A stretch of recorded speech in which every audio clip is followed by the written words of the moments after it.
Pues vamos a abrir nuestras Biblias, si os parece. El texto para la predicación, estamos en Mateo, vamos a ir al Evangelio de Mateo a partir del capítulo 4, de los versículos 1 al 11. Tenemos en esta tradición sinóptica que se dice, ¿no?, los evangelios de Mateo, Marcos y Lucas, que este pasaje, o esta historia, mejor dicho, la cubren. Lucas también, en el capítulo 4 también cubre esta historia, y Marcos tiene una pequeña pincelada, y son las tentaciones que Jesús recibe por medio del diablo justo al empezar su ministerio. Al principio estaba dudando porque, claro, el tema es la identidad, y estaba pensando, ¿cómo podemos identificarnos cuando estamos luchando con las tentaciones y cuando estamos pensando acerca de la identidad y todo lo que habéis estado hablando? ¿Cómo este texto puede casar bien cuando pensamos en Jesús, que realmente al final su divinidad está presente y es un matiz diferencial al nuestro, que obviamente no somos divinos, aunque tenemos el Espíritu Santo y participamos sin divinidad, pero participamos de algunas cuestiones comunicables de Dios? Pero, por ejemplo, la persona que estaba aquí, no me acuerdo de su nombre, de la alabanza con la guitarra, ha comentado... ¿Cómo se llama? Él. Pues gracias, David, porque ha comentado desde la vertiente humana de Jesús, ¿verdad? Debemos también comprender, aunque no la podemos separar de su divinidad, pero en este texto podemos sentirnos identificados con Jesús cuando pensamos que Él ha experimentado las tentaciones de una manera profunda, y no podemos pensar que su divinidad opaca su experiencia humana. Así que espero que sea de bendición también para reforzar un tema que es esencial para nuestra salud espiritual, como es tener clara nuestra identidad en Cristo, porque nuestra identidad determina finalmente nuestras acciones, cómo nos comportamos y nuestra fidelidad también al Señor. Así que, bueno, vamos al texto, Mateo 4, a partir del versículo 1. Dice así el texto: Entonces Jesús fue llevado por el Espíritu al desierto para ser tentado por el diablo. Después de haber ayunado 40 días y 40 noches, tuvo hambre. Y vino a él el tentador y le dijo: Si eres hijo de Dios, di que estas piedras se conviertan en pan. Él respondió y dijo: Escrito está, no solo de pan vivirá el hombre, sino de toda palabra que sale de la boca de Dios. Entonces el diablo le llevó a la santa ciudad y le puso sobre el pináculo del templo. Y le dijo: Si eres Dios, échate abajo, porque escrito está: a sus ángeles mandará acerca de ti, y en sus manos te sostendrán, para que no tropieces con pie en piedra. Versículo 7, Jesús le dijo: Escrito está también, no tentarás al Señor tu Dios. Otra vez le llevó el diablo a un monte muy alto, y le mostró todos los reinos del mundo y la gloria de ellos. Y le dijo: Todo esto te daré si postrado me adorares. Entonces Jesús le dijo: Vete, Satanás, porque escrito está: al Señor tu Dios adorarás y a Él solo servirás. El diablo entonces le dejó, y he aquí vinieron ángeles y le servían. Señor, te damos gracias por tu palabra. Queremos aprender, Señor, en esta mañana. Abre nuestros corazones para recibir de ti consolación, refresco espiritual, que nos instruyas en esta mañana, que nos retes también en tu palabra y que también afirmes nuestra identidad en ti como tus hijos. Tu palabra es verdad y te damos gracias por este regalo precioso. En el nombre de Jesús. Amén. Pues entiendo que las tentaciones, una manera de entender las tentaciones también las entiendo como atajos en la vida para llegar al mismo lugar que llegaríamos de una manera lícita, pero con trampas. Y obviamente ahí pues pondría en tela de juicio toda nuestra ética cristiana y nuestra manera de proceder, y se puede romper también en parte, o se puede quedar de manera difusa nuestra identidad cuando no caminamos correctamente. La idea del sermón es que este tiempo nos ayude a saber cómo superar las tentaciones y que podamos pensar en la vida de Jesús de tal manera que nos podamos sentir reflejados en él y afirmar precisamente esta identidad. Como he comentado anteriormente, tener clara nuestra identidad es clave para mantenernos en un camino correcto. Nuestra identidad no nos va a llevar por un atajo ilícito. Este texto que hemos leído, que vamos a considerar a continuación, cada una de las tentaciones una por una, está lleno realmente de cosas relativamente buenas, entre comillas, que el diablo le ofrece a Jesús, pero el problema es el camino para llegar a estas.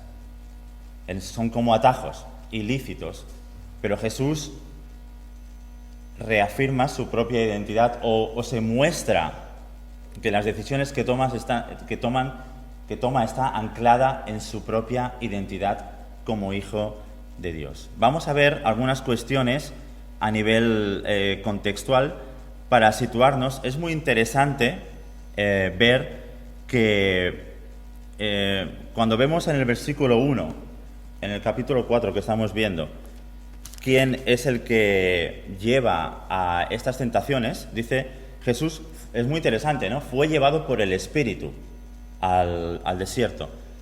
Algunos tenemos que tener en claro el contexto también del Espíritu, cómo ha sido presentado en el Evangelio de Marcos, que primero es el que ha engendrado a Jesús por medio de María. Por cierto, felicidades también a todas las madres, que creo que ya se ha dicho, pero es el Día de la Madre. Felicidades a todas. Y el Espíritu también ha sido el que anteriormente, esto es muy importante, nosotros como evangélicos estamos a veces demasiado acostumbrados a diseccionar los versículos y apartarlos de lo que sería como una teología más narrativa, es decir, ver el Evangelio, en este caso de Mateo, de una manera más como a vista de pájaro. Y bueno, ya lo sabéis, no nos podemos olvidar de lo que se ha dicho anteriormente del Evangelio de Mateo, ni todo lo que sabe decir luego. Pero si veis, anteriormente en el versículo 3:17 es como clave para entender también lo que está ocurriendo, porque hubo una voz que afirma también la identidad de Jesús, y en esta economía humana de Jesús, por así decirlo, ¿verdad? Cuando hablamos de la Trinidad es algo tan complejo, difícil de entender, fácil de decir o de vertebrar, pero difícil de comprender. Pero el Padre dice, este es mi Hijo amado, a quien tengo complacencia. Esta es la identidad de Jesús. Y el Hijo, obviamente, está en la tierra subordinado y camina en obediencia al Padre, y es la obediencia al Padre, esto es clave del texto y de la predicación, la obediencia al Padre la que determina las acciones, ¿verdad? Nuestras acciones vienen determinadas por la obediencia y nuestra identidad como hijos e hijas. Así que Jesús el Padre afirma que este es mi Hijo amado, y justo después de esto el Evangelio de Mateo nos presenta que este Espíritu lleva a Jesús a una tentación profunda de 40 días, como sabéis, justo cuando viene el diablo también es en el momento más delicado, cuando Jesús está pasando o atravesando por un momento crítico a nivel tanto psíquico, podemos decir, como físico, ¿verdad? 40 días sin comer. Es posible que haya vivido, de acuerdo al texto de Lucas, es posible que Jesús haya bebido algún tipo de líquido durante estos 40 días, pero no ha comido en 40 días, y en ese preciso instante es cuando viene la tentación del diablo. Algunas cuestiones más a nivel preliminar y contextual. Como hemos dicho, esto viene también después del bautismo. Bautismo es identidad, la reafirmación de las palabras, en Él tengo complacencia, y Jesús va al desierto, o es llevado al desierto. El Evangelio de Mateo, la audiencia, como sabéis, entra dentro del espectro de judío cristiano. Eso es un poco diferente, como sabéis, a Marcos, que tiene una audiencia en Roma, que es un poco más gentil. y Lucas también, que es un poco divergente, pero Mateo está hablando a personas que tienen un conocimiento del Antiguo Testamento muy profundo. Es por eso que todo el texto de Mateo está lleno de alusiones y de imágenes que nos recuerdan al Antiguo Testamento, algo que en Marcos no se ve de manera tan profunda porque la audiencia no tenía ese contexto, ese trasfondo. Por lo tanto, cuando Jesús es llevado por el Espíritu a las tentaciones, hay un montón de reminiscencias del Antiguo Testamento, en el sentido, por ejemplo, del pueblo de Israel, que cuando pasa por las aguas también, se enfrenta a diferentes tentaciones, que vienen sobre todo recogidas en el libro de Números, y que sabemos que el pueblo de Israel, que es la hija también de Dios, fracasa cuando llega la tentación. Y Jesús, como nuevo Israel, también de alguna manera recibe estas tentaciones, y vamos a ver que obviamente Jesús sale victorioso de las tentaciones, lo cual reafirma que nosotros podamos confiar aún más en Él. Así que hay un montón de reminiscencias por la zona donde Mateo seguramente estaba escribiendo.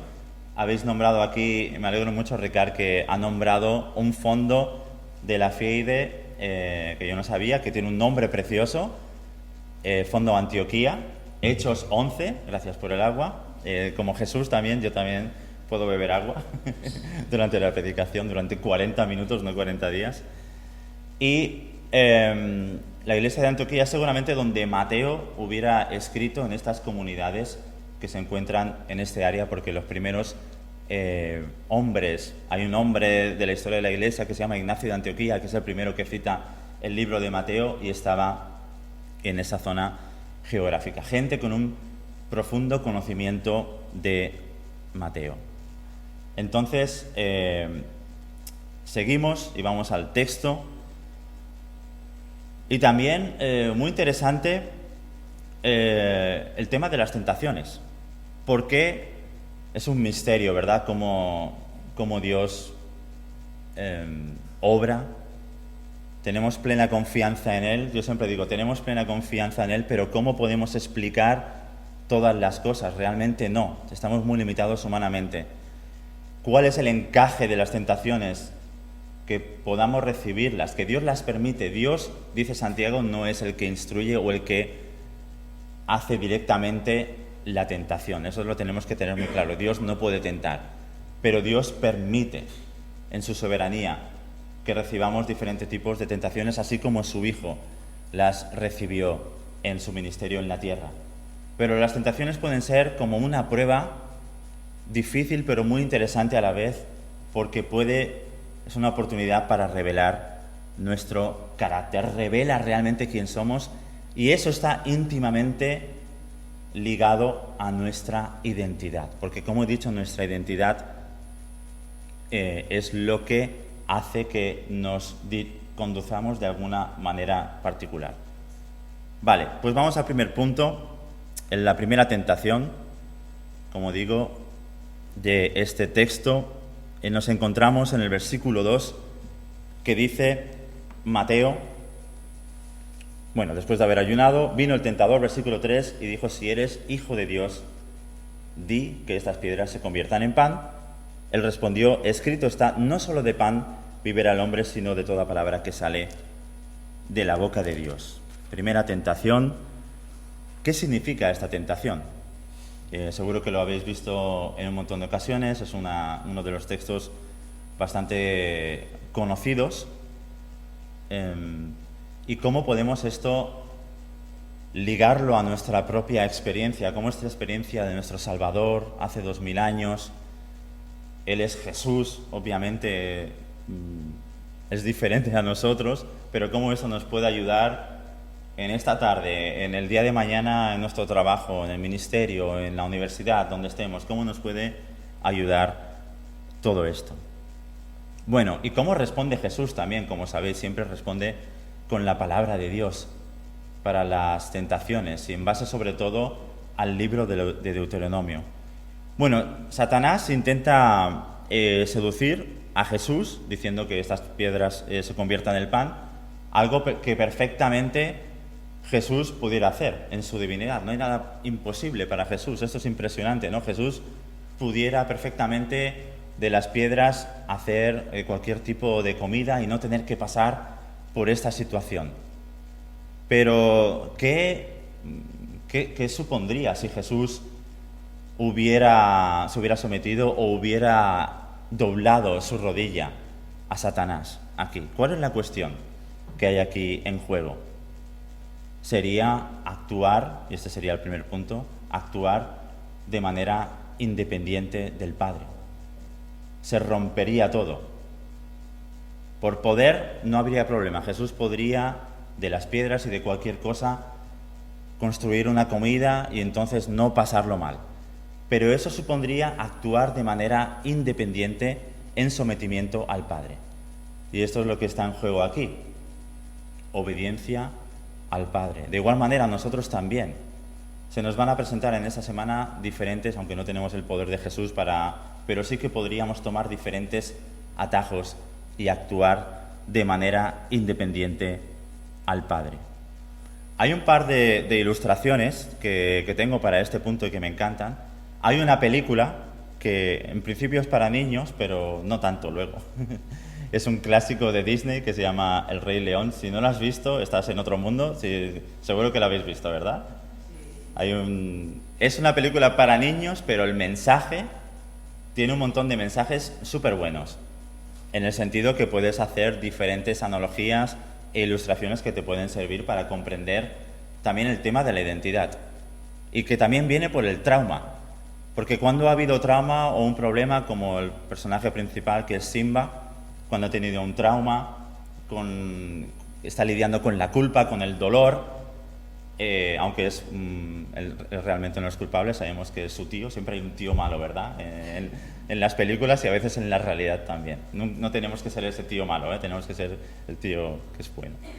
Pues entonces Simba, hay un momento que huye, que no tiene, él es el rey, pero hay un momento que está totalmente desorientado por la culpa, por no querer también afrontar. Esto pasa mucho también en muchos de los problemas de identidad que podemos tener con nuestras acciones.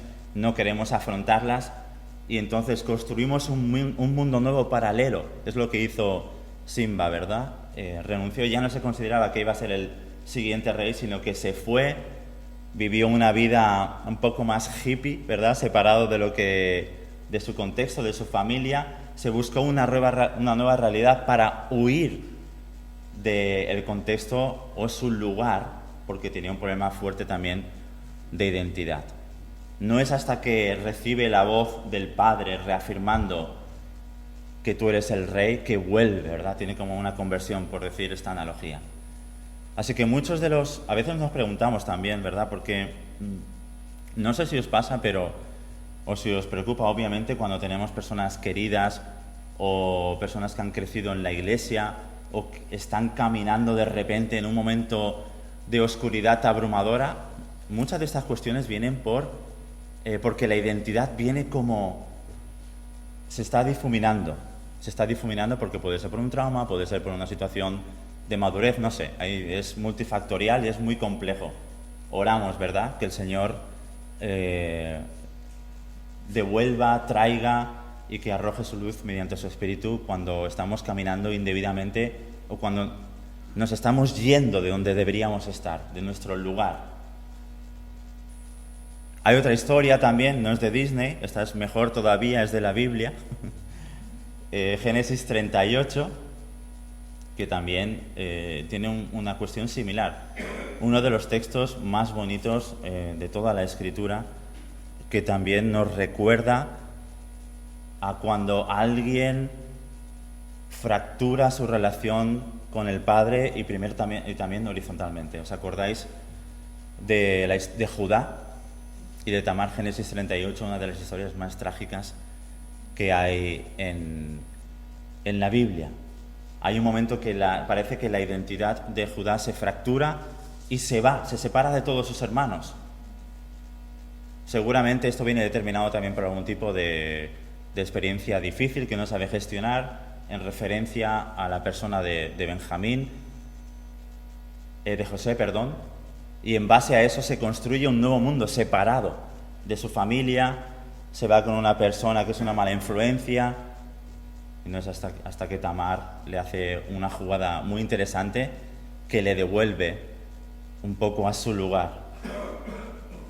Historias súper interesantes. Jesús vemos que obviamente cuando llega la tentación sabe responder sabiendo que si estuviera actuando en independencia del Padre, algo se fracturaría muy grave. De igual manera nosotros, si actuásemos en independencia, si no obedecemos, si no nos sometemos al Padre, se pudiera fracturar, empiezan a entrar dudas en nuestra identidad, nos podemos de igual manera construir un mundo paralelo y poco a poco, alejarnos del lugar en el que deberíamos estar. Vamos al número 2, un poquitín más rápido. Pensaba que iba a acabar a la 1 y son la 1. ¿Qué ha pasado? Os pido. Segundo punto,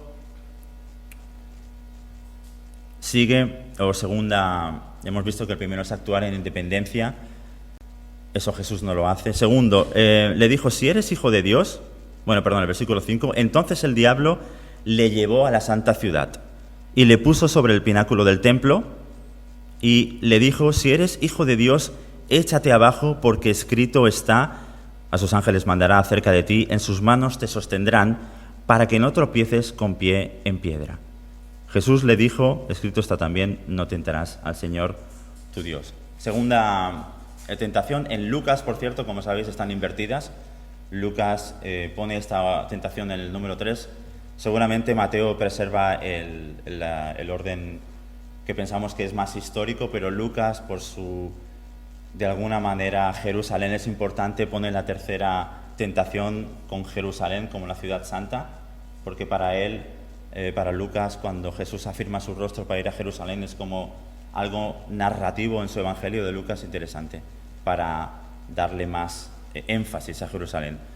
Mateo, sin embargo, la tiene en segundo lugar aquí, y vemos que en esta segunda tentación lo que está ocurriendo es que algo que puede ser nos podemos sentir identificados muchos de nosotros, y también dependiendo del contexto eclesial del que provengas, cómo has crecido, cómo has sido nutrido espiritualmente, esta puede ser una de las grandes tentaciones a la hora de mantener nuestra identidad y mantenernos fieles al Señor. Porque lo que está ocurriendo aquí, yo destaco una en esta segunda tentación, no son exclusivas las cosas que digo, yo creo que hay más elementos, pero yo me he centrado en la primera tentación, como hemos dicho, actuar de manera independiente del Padre, y en esta segunda tentación sería como buscar algo extravagante para probar como que Dios está presente en tu vida. ¿Os suena esto? Si tú haces esto, entonces, ¿no? Tírate, buscas el hacer de Dios desde lo extravagante, lo espectacular. Y entonces Dios parece como más. ¿Cuántas veces, verdad, hemos dicho al Señor, lamentablemente, a lo mejor no, pero yo me he encontrado en esta tesitura en alguna ocasión, si haces esto, si te muestras de esta manera, vemos que en algunos lugares en la Biblia puede haber habido cosas que estén cerca de esto que puede ser un poquitín lícito, pero no debe ser el fundamento. ¿Entendéis la diferencia? No debe ser el fundamento. Dios ciertamente tiene detallitos con nosotros para mostrarnos que, tranquilo Carlos, que estoy aquí contigo, no te preocupes tanto, que todo va a estar bien, estoy a tu lado, estoy en ti, y tiene detallitos, pero no es como el fundamento o la base para que yo siga a Dios. El fundamento y la base para que yo siga al Señor están en Dios mismo, simplemente por lo que Él es, no por lo que Él me tiene que mostrar diariamente, necesariamente, y menos de una manera como espectacular o extravagante. No podemos tentar al Señor. Buscar lo extravagante en Dios, en algunos círculos evangélicos, se ha convertido como en algo bastante normalizado y tiene su peligrosidad. Porque ¿qué ocurre? Porque luego puede venir la enfermedad y a lo mejor luego puede venir un momento de dificultad a nivel de salud mental, luego a nivel económico, puede que tus hijos, bla, bla, bla, que tomen decisiones que no estén bien y tú no esperabas. Se te rompe todo. Entonces Dios ya no es tan espectacular. ¿Y con qué te quedas, no? Se puede difuminar algo de nosotros en nuestra espiritualidad. Jesús lo tenía claro. Por cierto que el diablo está utilizando Salmos 91, que también parece que en algunas tradiciones de este periodo eran salmos que se utilizaban para exorcismos, de acuerdo a lo que se han encontrado en algunas cuevas de Qumran, algunos textos. Parece que entre ellos este Salmos 91 se dice que eran utilizados también en este periodo antes de que viniera Jesús, para exorcismos. Y es interesante que el diablo, no sabemos si esto es del todo cierto, pero es interesante que precisamente el diablo esté utilizando el Salmo 91, que por cierto es interesante, ¿verdad? Es cita. El diablo se sabe la escritura, aunque es un mal teólogo y un pésimo exegeta, porque el texto no va de eso. Pero ¿qué ocurre?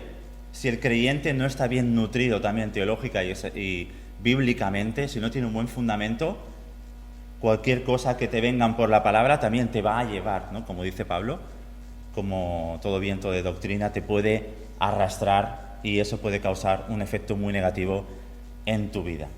Es muy importante para nuestra identidad cristiana que no nos centremos en lo extravagante de lo que Dios puede hacer, sino que nos centremos en quién es Dios y que lo amemos simplemente por quién es Él. ¿Verdad? Qué bonito cuando en la amistad, en las relaciones, simplemente somos amados por quienes somos y no por lo que ofrecemos, ¿verdad? Que es una de las lacras de nuestro mundo, que se enfoca en tú qué me vas a dar y en base a eso voy a tener una relación contigo. Puede ser de tipo romántica o puede ser por interés profesional, lo que sea. Pero instrumentalizamos a la persona porque nos puede aportar algo. Con Dios podemos caer en esto y Jesús no, obviamente. Instrumentalizar a Dios para obtener algo. Y por último, versículo 8, la última tentación.